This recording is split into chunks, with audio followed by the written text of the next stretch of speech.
ఎడారిలో సెలయేర్లు జనవరి 23.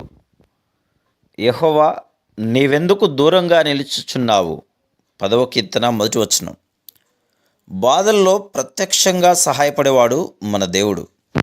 కానీ బాధలు మనల్ని తరుముతుంటే చూస్తూ ఉంటాడు. మన మీద పడుతున్న ఒత్తిడి తనకేమీ పట్టదన్నట్టు మనం ఆ బాధలు పడడానికి అనుమతి ఇచ్చిన దేవుడు ఆ బాధల్లో మనతో ఉన్నాడు. శ్రమల మబ్బులు తొలగిపోయినప్పుడే ఆయన మనతో ఉన్నాడన్నట్టు గమనిస్తాం. కానీ ఆయన కష్టకాలంలోనూ మన చెంతనే ఉన్నాడన్న విషయాన్ని రూఢిగా నమ్మాలి. మన హృదయం ప్రేమిస్తున్న మన ప్రభుని మన కళ్ళు చూడలేకపోవచ్చు. అంతా చీకటి, మన కళ్ళకి గంతలున్నాయి. మన ప్రధాన యాజకుడు మనకి కనిపించకపోవచ్చును, కానీ ఆయన మన దగ్గరే ఉన్నాడు. కనిపించే దాని మీద కాక మనల్ని మోసపుచ్చని ఆయన విశ్వాస్యత గురించిన నమ్మకం మీద ఆధారపడాలి. మనం ఆయన్ని చూడకపోయినా ఆయనతో మాట్లాడాలి.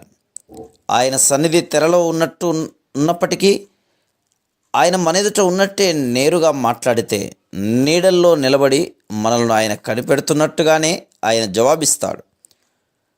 నువ్వు నీలాకాశం కింద నిలుచున్నప్పుడు దేవుడు నీకెంత దగ్గరగా ఉన్నాడో, నువ్వు సొరంగంలో వెళ్తున్నప్పుడు కూడా అంతే చేరువలో ఉన్నాడు.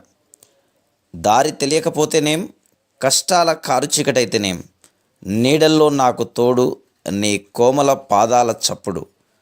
Praise the lord.